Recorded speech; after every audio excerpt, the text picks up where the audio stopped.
many players in the real estate space focus on one part of the value chain, right? So we talked about your model brings multiple capabilities under one roof. So from development to construction, and also this integrated approach, does it help you stay agile? Does it challenge you? Tell us about this cycle of investment. Sounds good. Quickly speaking, for those that don't necessarily know us, at Swissroc, we're a Geneva-based group of about 250 people. Okay. We offer two things specifically, basically real estate services as a whole, and also investment opportunities. And what you're asking kind of lies halfway in between that. How can we go about setting ourselves up for success by integrating, I'd say, different components of the value chain and acting accordingly? So what we do is we offer construction services, development services, asset management services, brokerage services, whatever you like. But ultimately speaking, it's in the interest of our investors, right? Because when you're taking the approach of underwriting a deal, trying to go into a complicated negotiation that you might have with even a third-party builder or something of the likes, what's interesting is having all those components and all those skill sets in-house. So we have architects, engineers, financiers, economists, and the like that sit down at the table and think, what's in the interest of the investor? How can we go about dumbing down, so to speak, the risks at hand in order to basically go about seeking the best rewards possible and mitigating the risks that come up in our space? Because I always like to say that someone who is working within the construction/real estate space that says that there are no problems is probably a liar. Thank you for the clarification. So next question would be about, with global capital flowing, shifting continuously, what factors do you think are going to drive investors' interest in Switzerland? Why invest in real estate in Switzerland in 2025?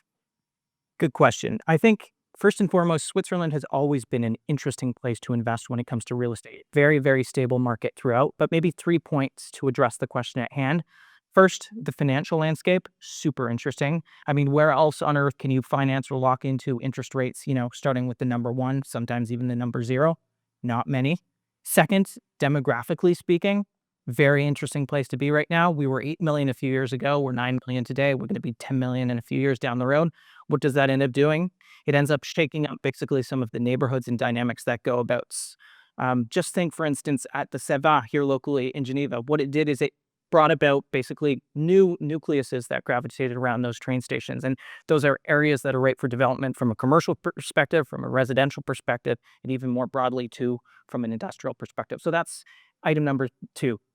Thirdly, I mean, you talk politics, you talk about currency, you talk about vacancy rates, all those types of things boiled together. We're in a super stable, super strong, fundamentally savvy market here in Switzerland. Switzerland is known for its high entry barrier, though.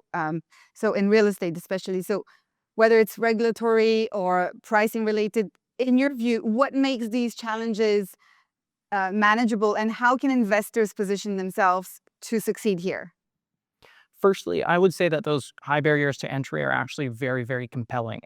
I like to always come up with the following example or following metaphor, so to speak. I mean, it's like the difference between a tent and a castle. Very hard to get into, but once you're inside, you've got some strong walls around you that are safeguarding your interests. But what I would always like to say relative to investors is set yourself up for success very early in the process. Understand the laws, understand what you can invest in. I mean, there are a ton of laws that basically constrict what it is that you can look at, what it is that you can consider if you're doing so from a Swiss perspective, a holding perspective, a Luxco perspective, blah, blah, blah, blah, blah. Make sure that you've tackled those things right from the get-go, and make sure that you're partnering up with actors like Swissroc or other parties as well that are well ingrained within the market for 2 perspectives. 1, to safeguard your interests, and 2, to make sure that you're accessing the right set of deals. I was talking to the fact that Switzerland is growing, so to speak, but it is a small market. So oftentimes what you want to make sure is that you're going after those opportunities when they first stem. Well, last question for you. Sustainability today is also a lot about more than green labels. So it's long-term responsibility and performance combined. How are you approaching sustainability at each stage of your development process, since you also are a builder? Sustainability is a massive challenge in the real estate space, in the construction space, as you're alluding to. I mean, 40% of GHG emissions come from the construction space. So saying that we're going to be the greenest person ever is again, to my earlier point, also a lie. What we have to do is we have to be realistic and pragmatic in our approach. Some of the governments that surround us are sometimes even a little bit too idealistic in my sense. But what we have to do is, from one project to the next, ask ourselves the right set of questions. How are we safeguarding our interests? How are we safeguarding the interests of generations to come as well, from a residential perspective, from an office perspective, from a gathering space perspective as well, to make sure that those decisions are coherently sane, I'd say, for the short term and also for the longer term as well. One maybe final anecdote relative to that is, never forget as well that 80% of the buildings that are going to be up and running in 2050 have already been built. So of course there's that whole construction piece, but there's also managing the portfolio and the assets that already exist today and making sure that you're setting them up in a way where you can utilize them in an efficient way that also takes into consideration, I'd say, the impact for the planet too.